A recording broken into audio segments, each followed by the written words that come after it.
12 mars 2022, bonjour, bonsoir, réseau de pont na reçu Libaku ya Kolanda Kindo ki politique ya Mokona lelo o nazalaka toujours nesengo ya ko présenter les bino bozwami partout dans le monde na Kinshasa na kati ya République du Congo to pe libanda mboka ba compatriotes nyonso congolais en tout cas mbote na bino pe esengo ko ba ke bozara toujours wana pona ko soutenir bino biso et Kolanda ba information nandela ya Kindoki politique, émission d'analyse politique, wapi bisika tozalaka wana toujours pour nous la bino musala. Alors lelo toza komi tuna mutuna moko ezali sujet auto développer Kindoki politique alelo eza spécial to développer kaka sujet moko kobongola le mobeko likondi est-ce que za malamu to mabe kobongo la constitution na mboka na biso révision de la constitution est-ce que eza mabe to malamu na moment oyo pona yango to ambeli bino bongo mora mboka maître Kionga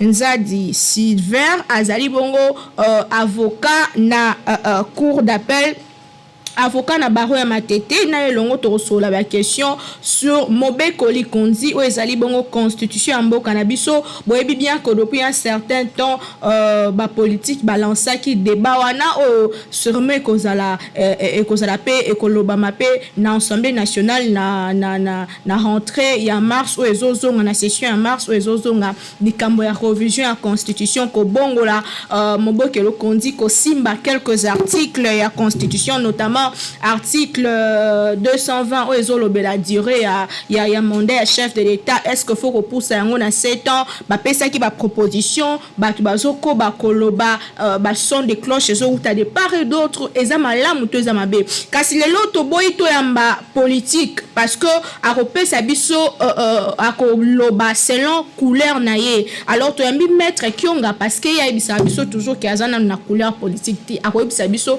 scientifiquement par là et puis selon ye lokola moko ya bayami be ko koyebisa biso lolenge nini question na ezali mabe to malamu to bongola mobeko likondi ya mboka na biso mona mboka maître Sylvestre Kionga mbote na yo mbote mama Naomi pe mbote na balande nyonso ya mission na biso. Merci mingi ya mboto ke na première question tika totanga quelques sujets d'actualité et paraître lolo na ba journée ya mboka na biso président ya RDC a ko regagner République démocratique du Congo semaine prochaine wana ezali confirmation pe samela kibiso na porte-parole ya gouvernement pe ministre ya communication pe média oyo atanga ki compte rendu atalisi que bazalaki na président en vision conférence azali malamu en bonne santé pe a confirmé ne pas avoir subi une opération chirurgicale, mais plutôt Azaraki diagnostiqué na hernie viscale kasi azali en bonne santé à Kozonga. La semaine prochaine Azwami na Bruxelles. Sanko a décidé d'accompagner ba élection a déclaré kiango lors ya passage na ye na Seni ezaki mokolo ya lobby kasi apesi quelques préalables na cadre kindoki politique si na annonça kiango alors maître Kionga est-ce que ça opportun ya kolobela changement to révision à constitution ya mboka na biso et sikoyo bon ba volé eza ebele na niveau wana bon nalobaka yango constitution ezali bible te livre to yebi to ko changer les choses ezaka ka bible to ba coran banda ba koma yango ti lelo to tanga kaka makambo batika constitution ezali mibeko batu bazwaka pona kokamba mboka alors mibeko wana bazwaka yango selon ba circonstance ya moment moko boy alors ekoki kosenga que tango société eza ko évoluer ba mentalité eza ko changer tango pe bazo komona peut-être que ba mibeko mosusu o bachaka na kati eza na difficulté pour l'application nango bakoki ko bongola yango donc révision mais eloko batu bazali réticent pour na yango ezali nini parce que politicien soki atelemeli likambo asalaka yango mpona intérêt na ye akosala mpona intérêt ya mboka te akosala mpona intérêt ya bato te donc bazosala bacalcul politique mpona kosala révision. Mais sinon sur le plan scientifique strict, sur le plan juridique strict, so bomoni ke loko bozo simba te loko bozo simba te bakoki ko bongola yango. Mais soki omoni bato bazoko boya pona nini sikoyo pona nini article boye parce que bato bazako soupçonner ba calcul politique sima ya ba révision na bazako proposer. Mais étant un homme de droit, est-ce que ça n'a pas un indice moko très sérieux ou ils ont nécessité na tango to sala révision en constitution scientifiquement parlant? Bon. Soki to analyser constitution na biso ndenge to bandi yango depuis 2006 tokoki ko revoir certains articles. Nako pesa ndakisa makambo ya to constater biso nyonso scientifique politique to constater que instabilité ezali na ba province. En tout cas gouverneur pour ça la mbula mitano na poste na ye ezali très difficile. Comment na gouverneur va voter na ba députés provinciaux asali 6 mois motion asali mbula moko motion. Mais tant que gouverneur baza ko élire a pesi programme devant représentation provinciale, assemblée provinciale. Pote a kokisa programme na ye. Normalement après une année baba collier. Badja mosusu 6 mois baba collier. Donc moyen a kokisa programme ezalité. Et puis mingi ezara selon satisfaction ya ba député provinciaux. Oui, donc ba députés provinciaux quelque part ba comme ça au fond de commerce pour ne déstabiliser la province. Alors, à mon humble avis, en tant que scientifique, il y a disposition, il y a élection, il y a gouverneur. Au second degré, pour nous changer yango. Gouverneur azala élu au suffrage universel direct, c'est-à-dire batu ya province, va voter directement gouverneur na bango. Pour nous la gouverneur à la merci, il y a des députés provinciaux, comme il y a des gouverneurs, ndenge balingi. Tala okomona, le quoi dernier matin Hollanda qui a gouverneur ya Sud Kivu, ba réhabilité. Bon, ba réhabilité na cour constitutionnel, azozonga asana ata ilokote moso e bandi. Makambo to mona ki ngopela sankuru. Donc finalement mosongo est-ce que ba député provinciaux bazoye ba sens il y a motion to bazoye bangote parce que pour sanctionner moto il faut que ça qui mabe bon tant qu'il est démontré que mabe ça te procédure ezaki malamu monter cour constitutionnelle est réhabilité mais il faut que tu ailles dans le banda musala so bomoni mbeba mususu ndeko sali motion mais gouverneur azana kati avion azozonga na province déjà motion mususu ezozelaye alors so va comme to lancer motion donc on est comme c'est qui. Alors, disposition, lokola oyoana, élection au gouverneur au second degré, il fallait changer yango pour que les citoyens, le peuple, le gouverneur, pour quand même tout à la stabilité. Il y a chef de l'État, mandat chef de l'État, de 5 à 7 ans. On a moko ya préoccupation, vous pensez? Wana eza na litomba moko te. Même hier, je t'ai proposé à saler un gars le politicien a bientôt balinga ko flatter bateau. C'est de la flatterie pure et simple. Et ça a une motivation de mon côté. Parce que le pays, la France, va banda ba septena wan. Balongola yango, bambo ke bele bazali na ba septena. Balongola yango. Est-ce que pour président de la République a sala musala malamu, il faut que ba ça 7 ans? Mais Steve Mbika a fait ça qui a raison à ça plus de temps parce que les gens liboso mutozo kota na année à sous que ça électoral c'est que ça na temps penza à travailler. Yango ana soki mutozo postuler na présidence de la République, il faut à la mutumoko azali aguerri. Mutumoko ayebi eloko ke osala na présidence. Vous comprenez? Ils ont dit que non, ça n'a comme on a abandonné pendant 2 ans, pendant 3 ans. Non. C'est-à-dire que candidat président de la République tant qu'on a postulé pour la présidence, il faut y avoir que tant na bako élire ngai tala makambo na kosala yango. Bon, aux États-Unis, bazalaka na 4 ans mandat. Basala musala te. Aux États-Unis, c'est 4 ans. Ceux qui vont renouveler 4 ans, les choses, ils sont 8 ans, ok? Parce qu'ils ont plus de moyens que nous, environ 13 ans. Ils ont plus de moyens que nous. Non, mais est-ce que nani mandat à 4 ans américain et bandit les États-Unis comme une grande puissance? Les États-Unis, ils ont une grande puissance depuis toujours. Les États-Unis ont joué l'indépendance en 1776 ou 1776, le baba français. Mais tant que vous avez joué l'indépendance en 1776, est-ce que les États-Unis sont la grande puissance? Non. Mais vous avez un mandat à 4 ans. Et les gens travaillaient bien. Bible et lobby, oyo, azali fidèle na makambo mikete, a cause ala yango na makambo minene te. Faut aller na fidèle na makambo mikende, ou comme fidèle na makambo minene. C'est-à-dire, ceux qui sont incapables, il y a un programme, il y a bien, à exécuter en 5 ans, à passer 10 ans au salon. Est-ce que tout le monde a noté dans mon Kiliawa, président a sali 20 ans, 30 ans, 40 ans, de pouvoir, si tout le monde a. Il y a des présidents à travers l'Afrique, il y a 40 ans, 30 ans, il y a côté. Donc, le problème, ce n'est pas dans la durée. Le problème, c'est qu'il y a un programme Yakitoko, programme moko fantaisiste était, programme moko réaliste par rapport à ressources yamboka, et puis pécio mandat de 5 ans au saliango. 5 ans, c'est bien, maman. Le président soit comme un pouvoir, 2 ans, il bosse à ça, à contre la classe, le président. Non.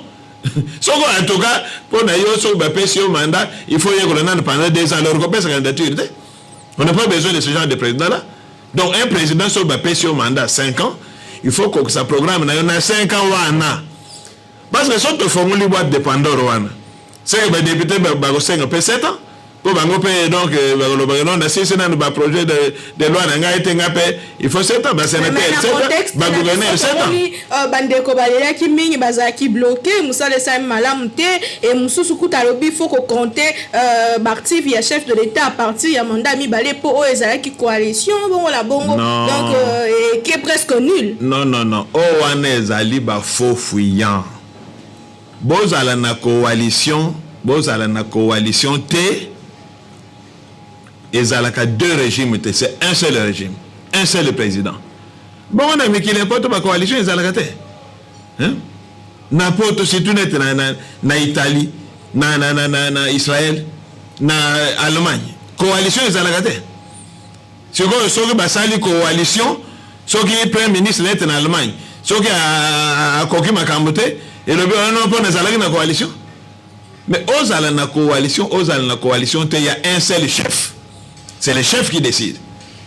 Ce ne sont pas les membres de la coalition qui décident, c'est les chefs. A plus de pouvoir aussi. Non. Premier ministre a une prérogative. Président a une prérogative. Et le Premier ministre et son gouvernement, ils exécutent le programme du chef de l'État. Parce que le président de la République, il y a un débat vote. Alors, par rapport à la population et PCA mandat, programme président ou la présentation de la population, il y a un personne dans le gouvernement que non, tu as la promettre la population, beaucoup que ça boy. La coalition, ce n'est pas ça. Et cause à la justification qu'il faut mandat et qu'il y a 7 ans parce que la coalition, à l'ère actuelle, là, l'Union sacrée, c'est une coalition. C'est ça, coalition. Il y a Mangombe Belé. Parce que ce qu'on lobby dans la coalition, c'est que parti na Yomoko et Longi, et j'ai plus de 250 députés. On a formé le gouvernement, il y a Yomoko. Oui, ça presque. Oui, net n'importe quoi, toutes les fois, il y aura toujours des coalitions gouvernementales. Alors, si c'est pour ça que les politiciens, comme ils se justifient, mandat comme il y a 7 ans, l'air va échouer dans mandat 7 ans, il y a 10 ans. Donc, le problème n'est pas dans la durée. Et pour l'instant, il y a prolongation à mandat.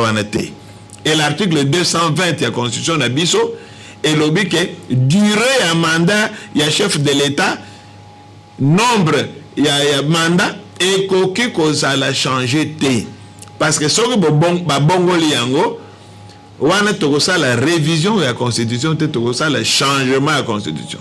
c'est-à-dire wana constitution oyo ekweyi tokoti na constitution mosusu donc tokomi na 4e république. Mais parce que là nous sommes dans la 3e république. Oui. Alors soki ba ningisi article 220 wana tolongo na 3e république tokoti na 4e république. Est-ce que le problème il y a développement à Congo?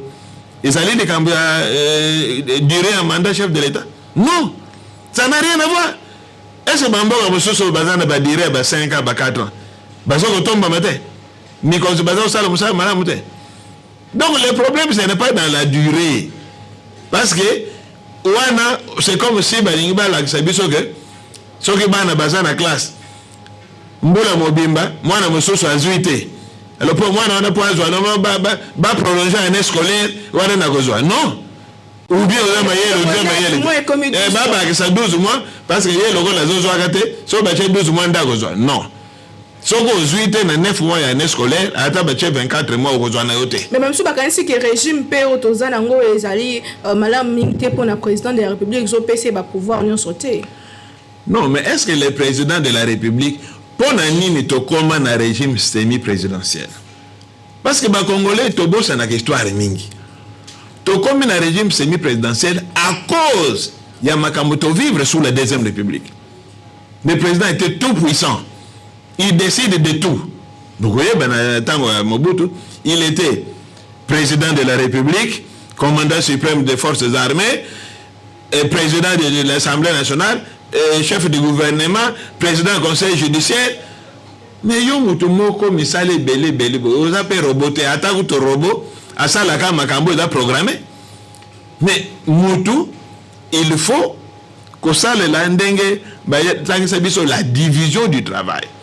Ozali mutu woko ko kama kamunyo sote. Yango moni tangu to côté même ye moko Mobutu vers la fin à Salaki nani a nommé qui premier ministre déjà. Tu vois dans les années déjà 77 à Bongola qui forme un gouvernement, Azana premier ministre. Pas ça que ça l'union sauté. Alors, aujourd'hui, nous avons un régime présidentiel. Non. Nous risquons d'avoir un président tout puissant qui fait n'importe quoi. Et sombrer dans la dictature. Mais oui, tu sombrer dans la dictature.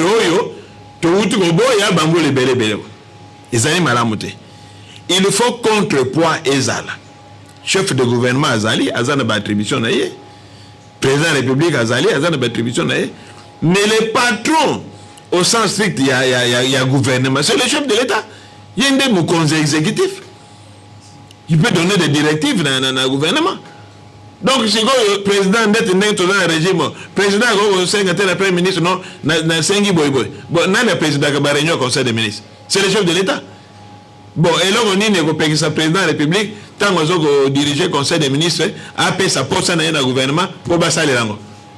Donc, il faut que le premier ministre a dit qu'il y a un mot, donc vous voyez que c'est un argument qui ne tient pas la route. Argument, on est vraiment le tombaté. Batika, pouvoir élaborer l'équilibre. Parce que, si on est comme le régime présidentiel, le président va répondre devant le Parlement, non? Il y a pas de responsabilité. Parce qu'en ce moment-là, on va interpeller le chef de l'État. Alors, nous expliquer dans le Parlement. Or, les lois, on ne peut pas interpeller le président, mais on va interpeller le Premier ministre ou le gouvernement. Sauf qu'il n'y a plus de Premier ministre. Bon, il y a comme le tout puissant. Ok. Sauf qu'il y a problème, il y a pays. Problème, il y a érosion. Problème, on va interpeller le président. Il y a un Parlement qui est justifié. Alors, ce moment, le président, quelque part, bon. Moi, pouvoir naïe, moi, sacralité, on a parce que le chef de l'État, vous allez sauter. Parce que vous allez interpeller à tout moment. Et si par hasard, il n'a pas la majorité au Parlement, vous va jouer, il y a des députés. Si c'est l'opposition qui gagne les élections dans l'Assemblée nationale, et que le président a dit camp adverse, on va l'interpeller à tout moment, et puis, il sait. Donc, vous voyez que président, il faut à l'abri. Il y a invective, il faut à l'abri, il y a interpellation, parce qu'Azali, symbole Yamboka. Azali, représentant Yamboka, leader de la nation. Institution. Institution. À quoi vous arrêtez à tout moment, parce que vous bousculez, et vous pensez sur cette instabilité. Or, aujourd'hui, ce que le président Azali Wanaza stable, gouvernement est quoi, le pays reste stable parce qu'on peut nommer un autre gouvernement, un autre premier ministre. Mais faire le contraire, on a Isalim Abbé, imitation, parce qu'on a vu aux États-Unis, mingi le présidentialisme est fort au Bango Balingi Basala wana, mingi so otali à travers le monde, et simba mingi kaka aux États-Unis. N'a pas payé monsieur c'est simba kana côté. Alors qui dit que ce qui les autres comme ndengwana ego simba? Tozolobela likambo etali constitution ko bongo la mobeko li konzi est-ce que za malamu to mabe okoki kokomela biso na numéro eza affiché na ba écran na yo tozana maître Silver Kionga awa na plateau na biso maître pourquoi de ba wane kozaka toujours problème na mboko na biso alors que toyebi biso no que constitution évolue ndenge lo baki en fonction ya situation en fonction ya contexte et na biloko mususu ezalaka te ton constitution salemaki ezokoma lelo na mibeko pe bongo na bon mais pourquoi ceux qui ka balobi ka constitution na mbongo na biso ba kinyoso ba telemito ka ba maloba ne touche pas ma constitution ba kufa na 2016 pourquoi ça a problème na mbongo na biso? Non, parce que bon na lingi va utiliser ba mot forte mais ba politicien na biso bazali sincérité. OK. Lelo bato bazo senga ba changer constitution wana. Mais lobby bango ba banda usa ba marche wage touche pas ma constitution. Lelo molimo wana ya marche ke wapi? Molimo elongwe? Ba komi siko Saint-Esprit? Le contexte est changé. Non. Mais tango ba ninga bazalaki na pouvoir. Ba ninga ba changer constitution. Ba tellement. Bazalaki pe na contexte nango. Mais lelo parce que quand on donne un argument lokolo yutolo bawa. Oh non po des ans wana eliboso ezalaki coalition. What is argument? Parce que makambo to bandi ko yoka ngokala. Oh to kabola bilana FCC. Déjà to compter to bandi ko compter à partir de ça me le compte. Depuis quand ba compter mandat ya chef de l'État ndengwa. Le mandat du chef de l'État n'a rien à voir avec installation au gouvernement. Mandat président tango ba voter au prêter serment mandat no bandi wana.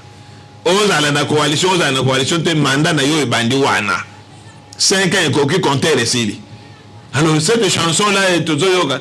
Non, des ans on est au côté en côté parce que bazalaki na FCC finalement to yoga les choses que non 3 ans était là qui to compter pour bazalaki na union sacrée.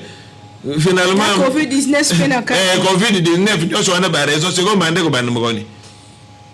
Un état a ça là toujours face na ba makambo ebele. Maladie goya bongo tango ba pouvoir la kalezalaki. Nani ebola ezalaka te. Non. Donc, il faut tous être réaliste. Et puis, il faut éviter Yagosenga Biloko Moko et un peu trop fantaisiste. Il faut faire des réflexions de fond. Je peux par exemple donner un exemple. À part Makambouna Lobeba gouverneur. Depuis 2006, Tilelo, tu sali 3 fois élection. Tu sali une élection locale, na municipalité. Il fallait tout voter par bourgmestre, il fallait tout voter par maire de la ville, par chef de chefferie, par conseiller de chefferie, tout les autres salaires en côté. Alors, on peut se poser une question. Ou on a une question à Mayele. Est-ce qu'il est opportun, il y a côté qui a à disposition au you?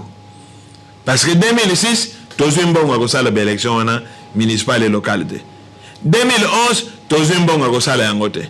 2018 toujours bon au sala ngote mbalo pe to kozana biso mbongo au sala ngote malgré bon auto volonté bon auto volonté bon moi je ne sais en tout cas on nous dit que c'est un problème d'argent depuis toujours ba ça biso de kamambon bon malgré maintenant qu'on nous dit qu'il y a 4 milliards de réserves mais au moins que to sala biso ngote alors ce qui n'a pas volonté dans la carte n'a évité mais au moins ce qui est sûr to sala élection municipale dans localité.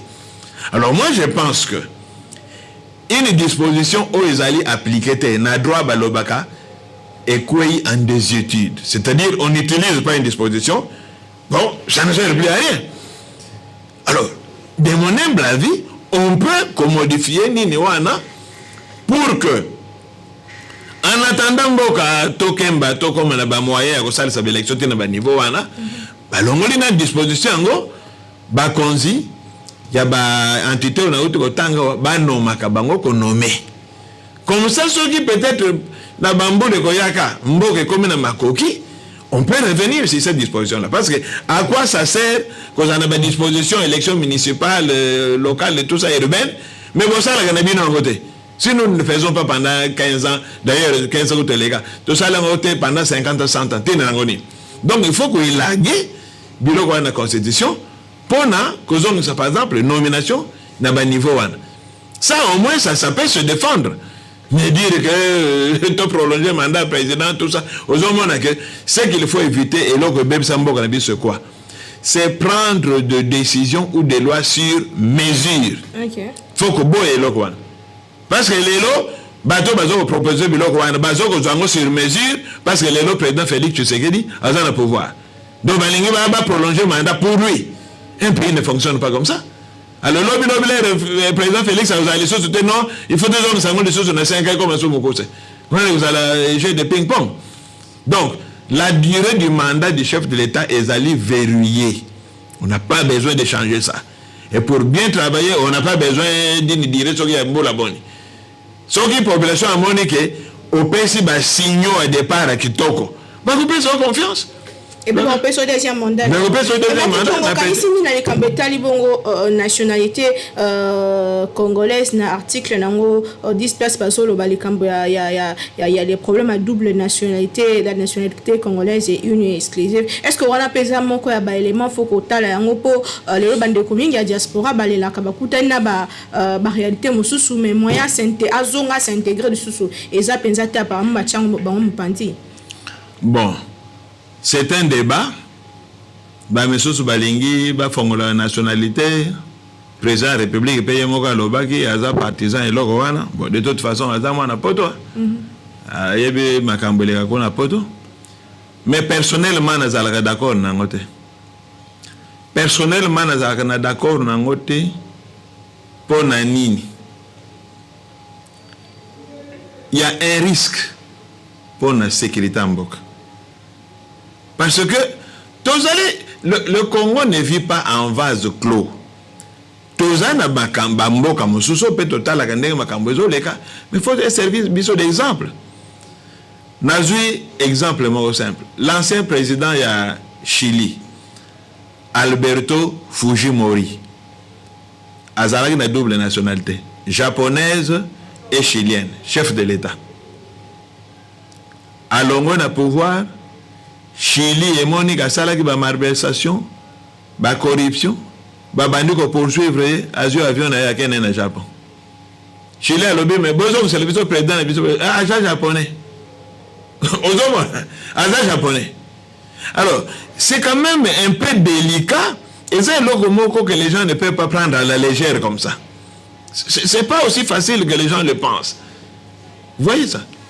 Bon, vous avez un président de la République. Lokola, Tozo Lelo, Bitumbo est allé entre Russie et Ukraine. Bon, Tozo que le président de l'Ukraine a en même temps russe. Est-ce que Ata Sala Makasi, population de l'Ukraine, Bakondimae, Baluba, Azo Salane, l'autre Azo favorisé, pays naïe, Russie. Vous voyez? Même ordre d'idée, et ça peut même si ça a ouvert, ça a moins hypocrisie, mais on a 4 ans, on a besoin de pouvoir, on a besoin de ma double nationalité. Mais Bazan est là. Bimi et a commis américain. Bazali est belé. Belge, Batonio sur Baouta diaspora Oyo. Et à l'époque de Kabila ou à l'époque de Félix Tshisekedi, ils ont de double nationalité. Ndenge Bazali wa. Bon, mais on va au Ndenge au Kémazong et Panabang. Mais tout le monde, même mon consommation à Kalatozaki, à Longwa, qui a zongi, la porte qu'on a quelques non, récupérer une nationalité d'Angaï parce que Nazarenda ou Nangaya, j'ai mon histoire ici. Vous voyez ça? Donc c'est ça qui n'est pas intéressant. Ou alors, ce que va fongoli ma kamba double nationalité, donc on verrouille ma fonction politique. Aucune personne n'a une double nationalité à cause de la politique. To na armée, to na police, to na ba service de sécurité. So o lingo sala ba faire na yo sala, so o lingo sala santé privé sala. Mais o sala na armée te, o sala na politique te, o sala na ba service ya défense. Pas si c'est na ili kambo ya de père et de mère. Oui, parce qu'on doit éviter Non, de père et de mère wana ce n'est pas un problème vraiment ko telemela yango parce que problème toza na yango constitution ya mboka na biso elobi nationalité ekoki kozwama na nzela ya mama to na nzela ya papa. Alors lokola lelo nazwa exemple moko simple parce que eza ba réalité ba casque bleu oyo bayaki na mboka oyo banda soki plus de 20 ans wa ba monisco oyo oyebi bana boni babota chaque fois so mandat na bango esili bakay na bango bana wana batika la kawa tokobwaka bango baza ba congolais te mokolo bango ba mona babote na bango awa sikoyo 250 casque bleu ya Ukraine bazozonga na mboka na ba oyebi bana boni batika na est kuna le pona nini mwana wana oyo papa na ye azongene na poto l'air mususu a reconnaître na payete tokende ko privé mwana wana ya nationalité congolaise. Non, ce sont des Congolais. Ce sont des Congolais. Sujet ouest africain to asiatique ba tondia. Bazo ko bota butomo ya. So que na beau marché c'est le quartier où il y a le plus de métis dans ce pays. Les Indiens et autres. Tous les jours Libanais, Chinois, Indiens, Pakistanais bazo ko bota ban. Mais ce que ba boti ban ba kena bango. C'est un Congolais tout fait. Maître Kionga, toujours comme on souka émission à Bisso, il faut dire la vérité à la population. À qui va profiter révision constitutionnelle? Est-ce à la population? Est-ce au gouvernant ou à notre pays? Et ce qu'il faut, et ça les marandés procédure nango le quoi mutami beko betela na obana Congo li soroba yeba mozindo nango penza. Bon, ce que tu as les révision en constitution sikoyo. Et vous profitez dans la population. Aussi, il y a quelque part, la population a besoin de revoir la constitution. La population a besoin de courant, mes coloniaux, talawa, tout ça dans le groupe. La population a besoin de maille, a besoin de santé, a besoin de banzela, a besoin de billet, a besoin de sécurité. N'est la population a besoin. Aussi, on va marcher, on va changer la constitution. Ce sont les politiciens qui ont changé pour intérêt na bango. Rien à voir. Il y a un référendum, mais c'est important. Mais attends, ça le référendum. Le référendum, on a proposé aux politiciens. Parce qu'il y a une idée. Et c'est qu'on a un problème de constitution, il y a un désolé que nous avons tourné.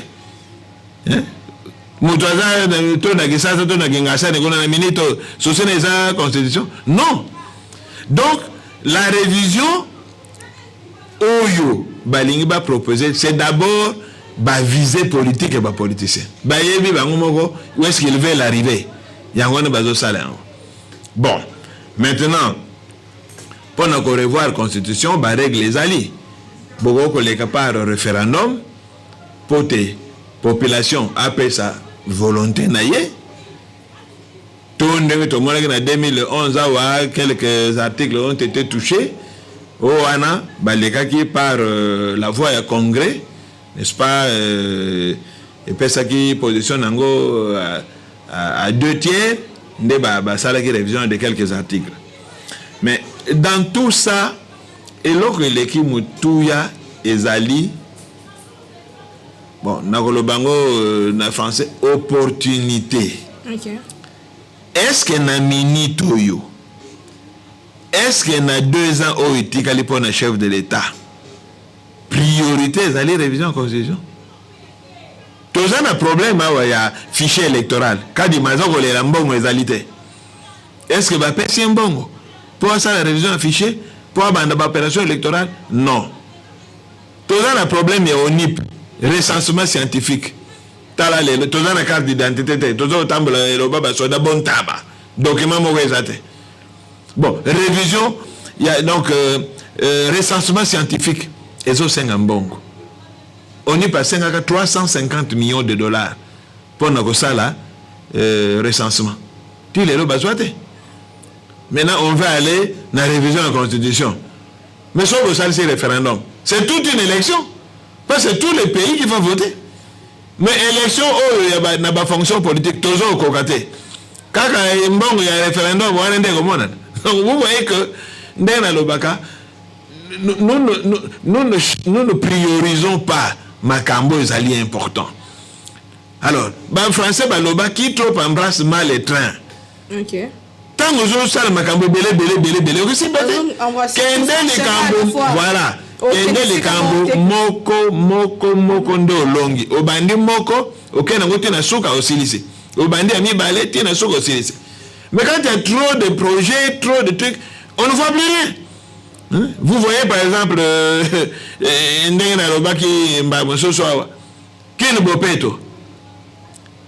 maintenant nous sommes tombés dans Gombe Bopeto.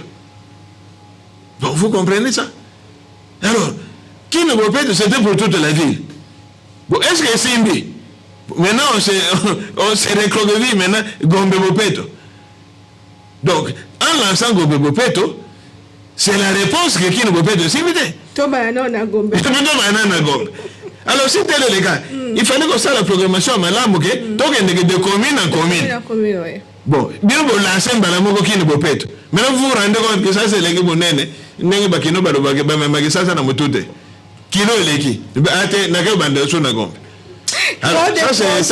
Trop de projets, comme vraiment Nasuka et Tigabisouaka 2 minutes. Est-ce que état de siège qui sa révision en constitution? Bon, état de siège c'est un état exceptionnel. Bon. Maintenant, ce qui par exemple, il faut tout ça le référendum. Quand on a la province, c'est un référendum dernier. Bazaba Congolais. Parce que le référendum, tout Congolais, il faut appeler sa position. Maintenant, quand il y a état de siège là-bas, le référendum, ça m'a dit. Donc, vous voyez que tout ça, ils arrivent à Makambo, ils arrivent à déranger. Alors, Bati Ganan Makambo, révision, ce n'est pas une priorité. Basungana, le chef de l'État, a longa programme naïe. C'est ça la priorité. Or que les politiciens, ce sont eux, donc, Bazako sont un président de la République. Le président de la République a un programme. Bien que ça, le Makasi a coxana le programme, parce que le programme, il y a un monde à justifier en 2023. Mais bonjour, il y a un projet belé pour embrouiller Moutou et chef de l'État.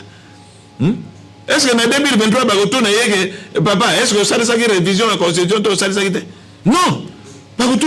Bakotouna ye ba élément oyo ezali kokota na social ya congolais. Aussi émission, votre mot de la fin par rapport à l'émission, mon connaît la canisse sur le loba. Il y a honorable Délice Sanga, on va Koloba qui Corbia, mon qui président Kabila na Kunda, ya président Félix, je sais pas ce qu'il voulait dire, mais le banoé canisse Singaye. Alors votre mot de la fin par rapport à l'émission de ce jour? Oui, donc le mot de la fin, puisque tu as ma constitution. Je dirais que constitution c'est vrai ezali document bato basali bato bakoko bongola yango. Mais pour na ko bongola yango il faut avoir des vraies raisons, pas des raisons électoralistes, pas des raisons politiciennes. Il faut vraiment des raisons de droit et des raisons politiques, mais pas politiciennes. Alors na minute oyo proposition, bateau, les cambo, révision, changement. Bazan a raison parce que ce n'est pas opportun. C'est-à-dire, na minute où Tozan a besoin d'un côté. Toti ganano makambo ndenge ezali, mbok ezali na makambo ebele, o ezotambo la mabe, topé sanano ba réponse na makambo yo population azali kozela. Soki mboka comme stable makambezo ko tambola kitoko ndeko toko kende ke ba penser wana parce que wana ça net ba pensée philosophique comme modifier ba règle, ce sont des pensées philosophiques. Pour l'instant tozana na posa nangote pour l'instant gouvernement ça mosala du bomezana nzala makambezo tambola te gouvernement sala nano mosala parce que mosala ba ko sala pour na ko pesa ba réponse n'a pas la population, il y a un monde bagotou na bango na 2023.